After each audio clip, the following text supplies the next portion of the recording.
ready? It's the Roundtable with me, Robert Bannon.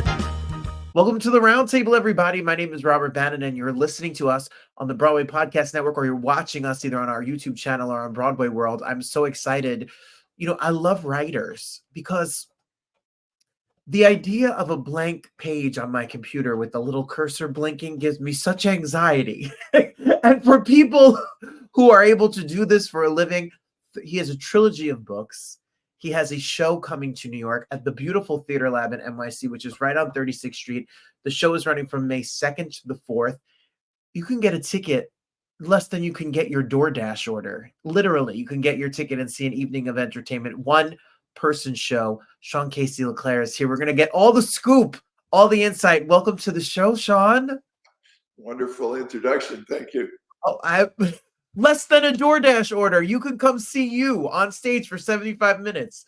I know. We need you on our marketing team. That's great.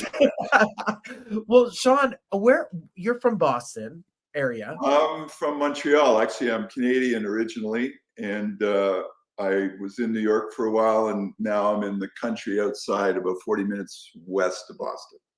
Okay. And as a New Jersey person, I won't hold the New England against you. I promise. Yeah. As long as you don't talk baseball or sports, we'll be fine. Let's keep it to art. Yeah. Leela, your show, Touching Our Better Selves. It's a solo show. It's you on stage. So where did the idea come from? How do you describe the experience of the show? Leela is a word. It's a Sanskrit word. It means divine play.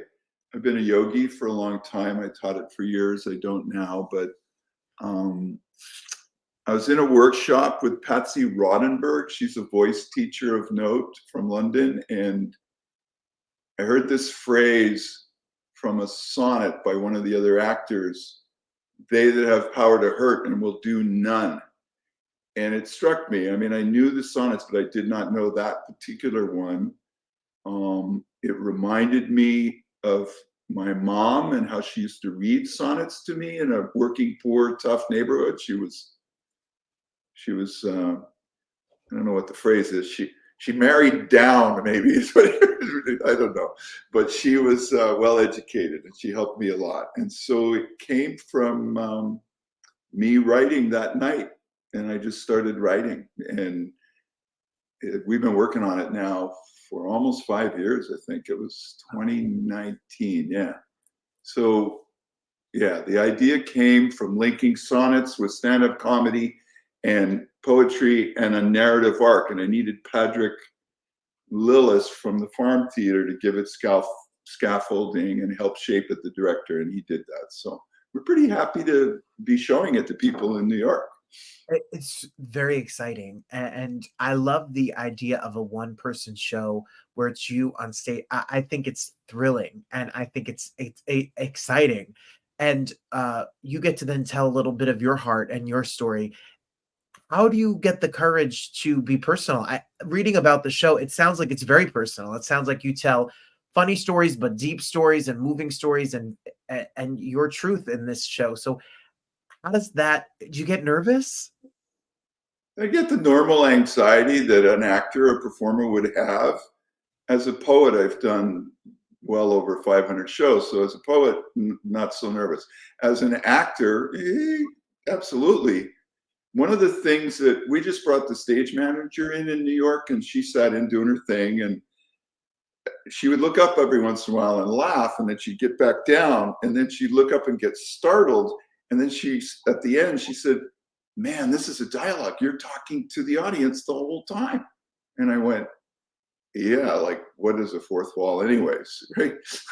And so I think I get anxious the same as any performer. It's difficult, but I have tools. I know how to breathe. Yes. So all that yoga training comes in handy to make sure you can take a breath and get through it. Yeah. It's real. I understand that as well. Do you describe it as it's funny? It's not just the 75 minutes of us crying and a cathartic experience. There are moments that will make us chuckle, and Absolutely. the themes and the stories are pretty universal about family and life in general. How do you describe the show? What would you tell people? What's the elevator pitch? That's a tough one for me. I tend to go by what audiences say. Can I answer it that way, Robert, or do you want me to say what it is? No, I want you to tell me whatever you feel is best, please. Okay. So in one of the first shows 4 years ago, there was only 10 people, and one gentleman burst into tears after the show, and he was a rather stoic fellow in his 60s, kind of traditional looking dude. And after he stopped wailing, I said, "What? You don't seem to be sad. What's going on for you?" And he said, "This has been a holy experience." And it kind of took the breath away of mine, and breath away and all the other people. Over in Germany, when we workshopped it in Berlin to the Michael Chekhov community there, I watched literally 15 or 16 playwrights, actors, writers, couple directors argue about the play. And they forgot I was in the room. I was supposed to be, we were doing a post-show discussion to get data, for me to trim or refine. And finally, one guy looked at me and went, "Well, my God, you have inspired the Germans who are so intellectual. You have cracked us." And I felt pretty good about that. I think one young man in his 20s said, "It's like watching a 15-round prize fight with God." And I like that. Like, that resonated with me as the writer and somewhat as the actor, but definitely as the writer. So I would say it's a play that's showing what a pilgrimage looks like on stage. So a pilgrimage in terms of every person. You just had an incident, I'm sure, that it shook you a little bit. And we all have these things that are happening constantly to us. And I think theater is the only place, live theater, where we can show what a human being is really like when they're alive. Because a lot of us are pretty, I can get a little bit fearful and condensed some days, and I don't enjoy those days, frankly. So yeah, I don't know. I'm a little bit not the right person. Those are what people say. So that's fair. What I think, it's like, well, it's what the audience thinks, not what I think it is. I know what I wrote, but it's what the audience has. It's their experience that's important to me. Yes, I get it. Spoken like a true artist would say, and a good artist, where it's at the audience's feelings and reaction that matter. When did you start writing? When did you start being a poet? What led that? I've been writing since I was 5, so I'm definitely a writer. Yeah, 5 years. I think it was 3 years before my last show was called Small Town Boys. It was interesting, but it kind of got whacked by COVID. We had some producers in line, and then it got clipped out, like a lot of people that happened to. I started writing this really right out of that workshop, and I had misused some power back in the day when I was young and pretty full of myself in the advertising world. So I had a lot of pain come up, and little pieces of that get in the show. And I coach business leaders. I have a small company that we're like US Navy SEALs. We work under the radar, but we work with the who's who of the corporate world globally. And I take a pretty good poke at what the corporate world could be doing more of and could be doing less of. So that's in the show too. And I can do that because I've been coaching leaders and board members at Adidas, Bayer Pharmaceuticals, Sanofi for years. So they're coming. So I have 5 investors that are coming, and they're CEOs of global companies. That's crazy. With their spouses. So then it gets more interesting, That's really exciting. I mean, that's exciting. And the show, who knows where it goes from here, which is also very, very exciting. The show, which, Leela, touching our better selves, like I said, May 2nd to the 5th. written and performed all by you. So you can get it. Look, it's like a 15-round prize fight with God. I mean, if that is not the most great marketing term, that is fascinate you by itself. And if you want information, you can go to Sean's website, and more information is available online. Like I said, TheaterLab, which is a really cool space to see a show like this for It's sure. beautiful. It's very intimate, and we're allowed, we use the panels there that are in a simple way, but Orietta Crispino, we met, talked, and I just really liked the space. I like there's nowhere to hide. There's nowhere to hide for the performer. There's nowhere to hide for the audience. And even the lighting, we're taking it into account to not, darken the room too much so that we can all be together. You can't connect with someone unless you can see their soul, their eyes, the soul through the eyes. And I think sometimes we get a little too much in the way of that in shows. So it sounds really fun and deep and exciting. Your books are out. People can order them. They can order them right now wherever books are sold. But it's a trilogy. You have 3 of them out, Sean. Yeah. Well, the first one, Hug an Angry Man, is almost 20 years old, but it's used in maybe 300 prisons in the US for emotional healing. 2 Harvard professors use it in their program around looking at the Jungian shadow, and a group of, there's a piece in there, there's an 8-minute riff, which we've cut down, that's actually in the show. And some musicians in Texas about 8 years ago turned it into a song. It was so sweet. They called me, they were really nervous. They said, well, we should have probably asked you permission for this, but we made your poem into a song, and would you like to hear it? And I listened, and it was really good. And I said, open source, dude, have fun. What an honor. That, I mean, like, people to take your words and it moves them. But Hug an Angry Man, and you will see he is crying. It's very. I teach 5th grade in an urban school district. Okay. Real life, and one of the things we learn as teachers is that the student that we perceive as trouble or a bully or who is pushing back or angry with authority or confrontation is a hurt person or is coming from a tough situation. We all we react in different ways. That's a very deep subject, Sean. So what made you write this book and this poetry about that? I grew up in a classic rugged environment that a lot of people come from, and I've done a lot of volunteer work in prisons with the kind of people that you're speaking of, that not in grade 5, but that have progressed, and they've just made some poor choices that landed them in prison. And my 3 closest friends died before they were 25 from violence, and they were my very closest friends. And I've always wondered why I'm still here, I mean, why? I was just like them, no different. So I wrote the book because I was extremely angry person, and yet I had 3 or 4 yogas, so I had a little space to be able to look at it, and I had some good therapeutic support, and it was a way to give back and to heal from my own pain, essentially.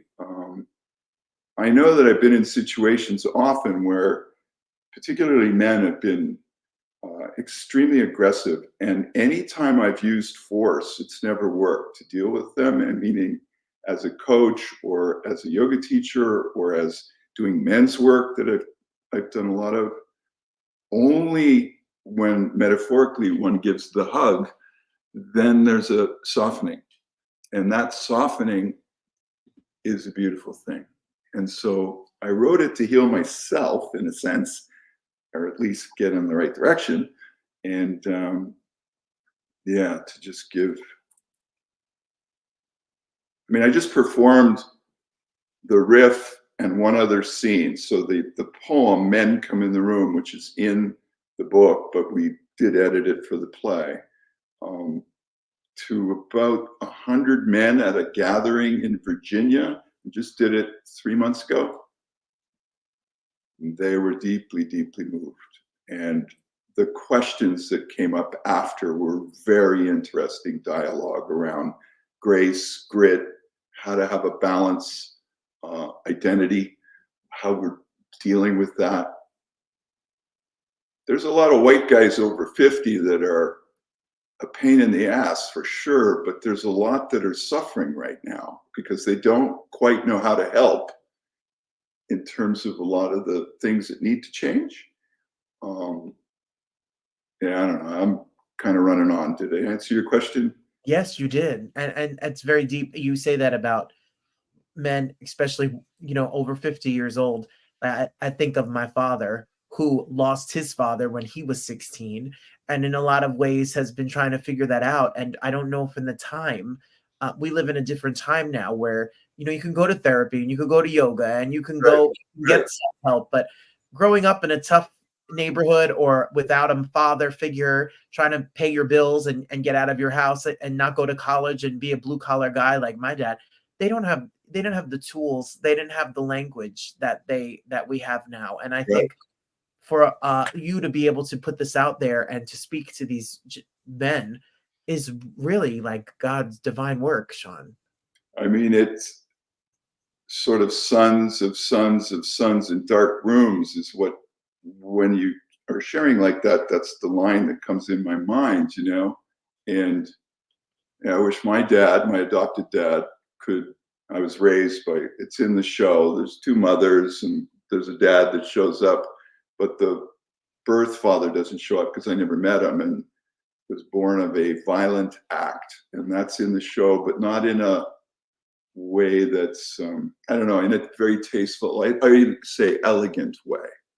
And so, yeah, I mean, I would love, I don't know, they didn't have the tools. My father, clearly your father, we have a lot of tools. In some ways, there's no real excuse anymore, man. It's like, it really isn't. Yes, you're right. Well, the other books out, Stumbling into Joy, Yeah, and that's also I love this title, Mud Wrestling with My Mind, the fine art of acceptance. You talk about your personal story, very, very personal, what does the word acceptance mean to you? Why is that an important, speaking of tools, why is that something how has that helped you to be able to do your art and carry on with your life? a big question. I know, I'm sorry. Right, give me a moment. There's really, in many ways, only two things I deeply trust. My feelings and thoughts are constantly changing, so I don't trust those. Get that. I trust what I do, and I trust what happens. I accept what happens. Like someone once asked me in the right context, that I was giving a spiritual talk, and they said, "Well, what is God?" And I said, "God is what happens." And they went, "What?" And I went, "God is what happens." And they said, "Bad things?" I said, "Everything, everything." And so we got into an interesting discussion. I could give an example from yesterday, if you don't mind, just because it came up. So I called a friend of mine who is a director, an actress, and a writer. And she's just really sharp, really smart person. And so I called her and I said, as the artist and the actor, I'm ecstatic about what we're doing here. But I'm getting a little bit pissed about what's going on with certain things in the production, the business side of it all, not the show. Yes. And she started giving me advice, and I noticed I wasn't listening.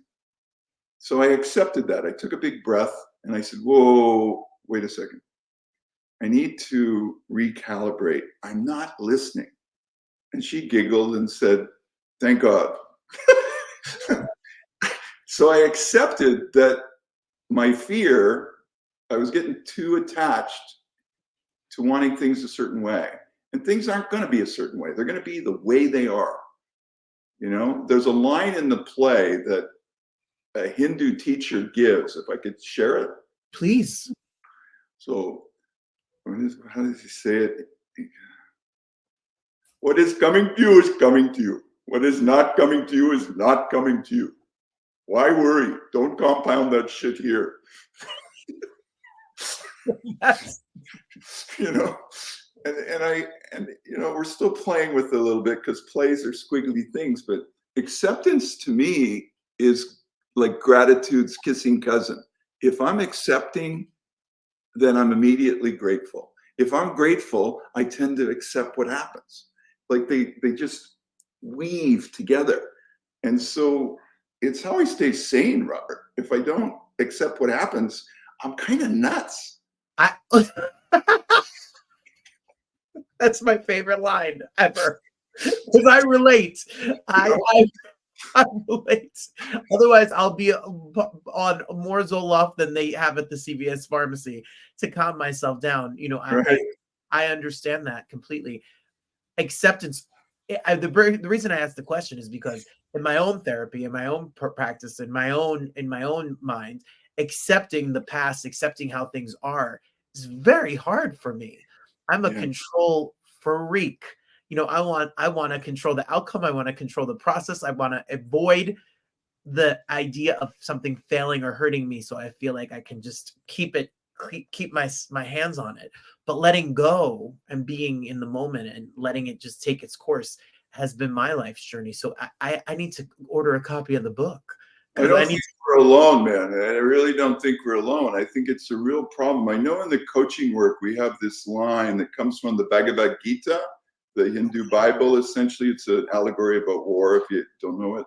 And we use certain sutras from the Gita translated out of Sanskrit into language that leaders can understand. And one of them is you're responsible for your action, not the fruit of your action. And then I'll get a CEO that just doesn't buy that. Like, we measure everything based on results, Sean. What kind of bullshit is that? And I go, well, why don't you just pay attention to what I've said and see if it's true? Don't believe me. But there are too many factors in the world running a global company to be focused only on result. You need to just focus on the action and leave the results up to what happens. That's a tough one for them.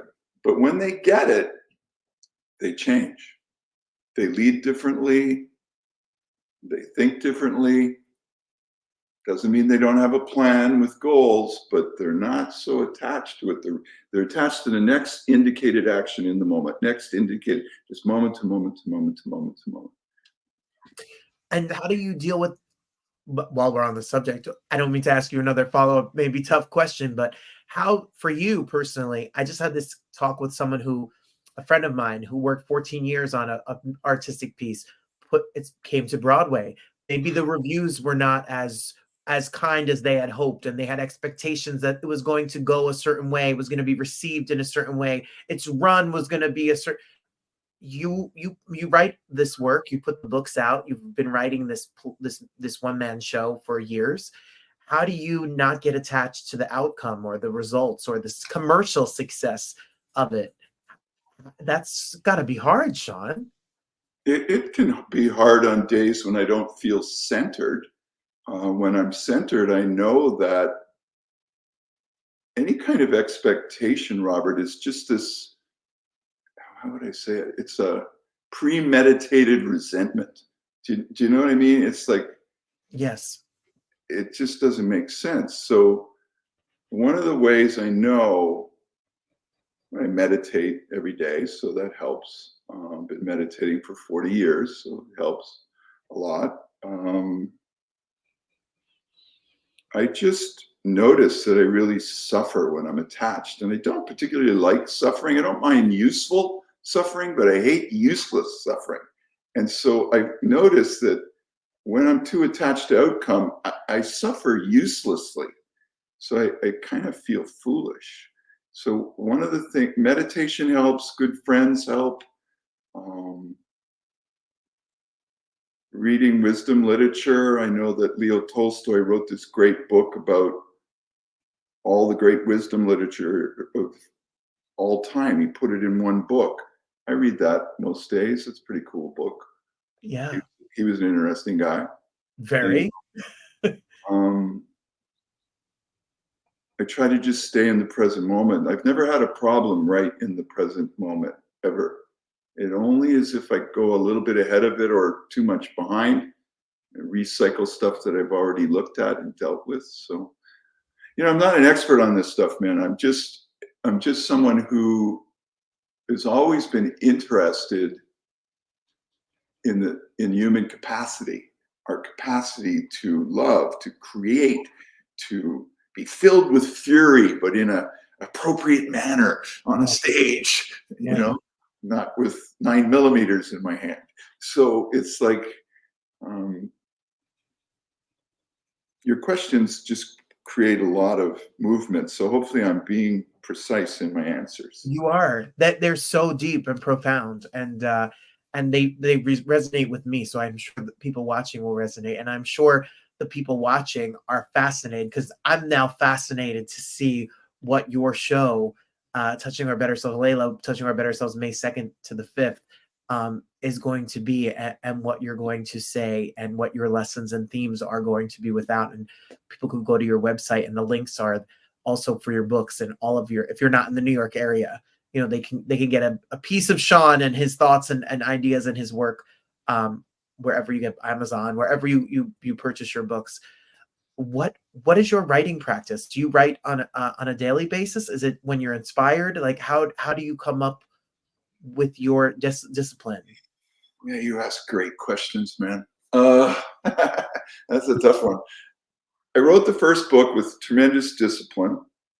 It was 500 words or 10 a.m., whatever comes first. And that was it. At 10 a.m. I stopped, or that was the drill. That was the practice, and that worked. The last one, Stumbling into Joy, which is the most recent, it came out 2 years ago. Wrote it during COVID.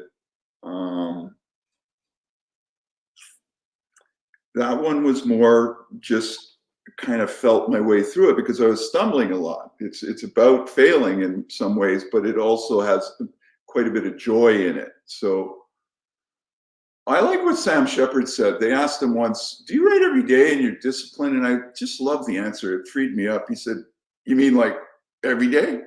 And he said, "I go to the horses every day. I'm with my horses every day, but I write when I have something to say." And I thought, oh, I like that. This took me up. So I would say no, I don't have a disciplined practice. I journal every day, but those are small, just little insights and notes, and I just put them in a box, and but I don't write every day. That would be lying if I said I did. I think that sounds good to me. but the practice of it, I have to do better. I have to do better at journal. I buy the journal. I'm good at owning a journal. I like the way they look. I don't know. They're often very pretty, aren't they? They're so pretty, and it feels so nice to say, "Oh, I have a journal on my nightstand." But the act of doing it is the hard part. Sean, I'm fascinated. I want to check out your work, and I want to see all the good things that you are doing, and like I said, doing the work is the hard part, and you're doing it. So you already won. You're already ahead of the game. You have a show coming to New York City, and very excited about that for sure. Is very exciting.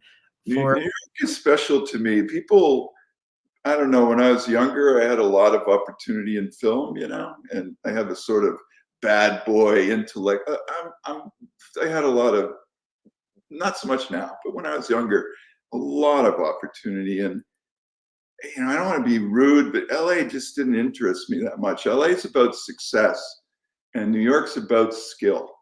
And it doesn't matter what you're doing in New York, okay, whether you're a cook or you're a massage therapist, the best body work in the world is keeping my busted up old body together to do this show. And he's in New York. New York is really about skill, and I really respect that. So we put the show up in the spring for about 30 people in the city, just to see if I was ready. That's all. And, you know, I didn't hit a 10 on 10, but I definitely I asked the director and he said 7. And I said, I thought it was an 8, dude. And he went, we argued about that for a bit, but it's like, I'm ready. You know, in other words, I respect New York because it respects and cares about skill no matter what. Whereas LA it's warm, it's nice, it's glamorous, there's a lot of funky stuff, but the success is like fleeting, man. Yeah. So I don't know. I'm really excited to do the show and to share it and see what happens next. I mean, we're looking for the right producer. It's that simple. And we've got investors who back this already, and they're coming, and there are about 40, 50 people coming from different Montreal, Toronto, Texas, a lot from Boston, but it would be nice if we get some New Yorkers there. That'd be cool. I will. Well, I would love to. I know this tri-state area, New York, New Jersey guy wants to definitely be there and to check it out. And I want everyone to check it out. Check out the work, check out the writing, and check out the show. We're everyone listening to us on the Broadway Podcast Network and everyone that is following us on Broadway World. Are you fascinated and intrigued as I am? Because I am certainly fascinated. You can get like I said, $35. You could get a ticket for $35 and come down, and you're not going to see 75 minutes worth of entertainment in New York City for a deal like that. So make sure you check out the show and get your tickets May 2nd through the 5th that weekend. And then we'll see what happens afterwards, Sean. Yeah, you never know. If you don't put it out there, you definitely don't find out. That's for sure. Thank you for sharing some of your insight and your work and art with us. And we're moved, and we appreciate your time so much here today. Thank you very much. Really appreciate your questions, Robert. They're very engaging. Thank you. There you have it, everybody. You know, there's so much work and art in New York City that it could get overwhelming. You could be in New York to see something new every single day, but that's what makes it thrilling. But no matter where you are in this country, there's art and work being done. People doing great work. If it's a book, if it's a television show, if it's theater, like I said, it could be your high school musical production down the street. You see the sign in your grocery store, go see them. They've worked so hard. You know, people are doing local theater, community theater, regional theater tours. And if you're in this area, of course, go support Off-Broadway and Broadway shows, as well as anyone that's out there putting out music or work. We love it. We love artists because they break their heart and they make it art. I'm Robert Bannon. If you like this show, you could check me out at robertbannon.com or follow me at Robert M. Bannon. We're here every single day on the Broadway Podcast Network. We're also on Broadway World every Friday. We're on the YouTube channel. We're live Thursdays every week. We just started a show where we artists talking about art. And I love you so much for being here. The best is always yet to come. Until next time, have a great one. Thanks for being here. Bye, everybody.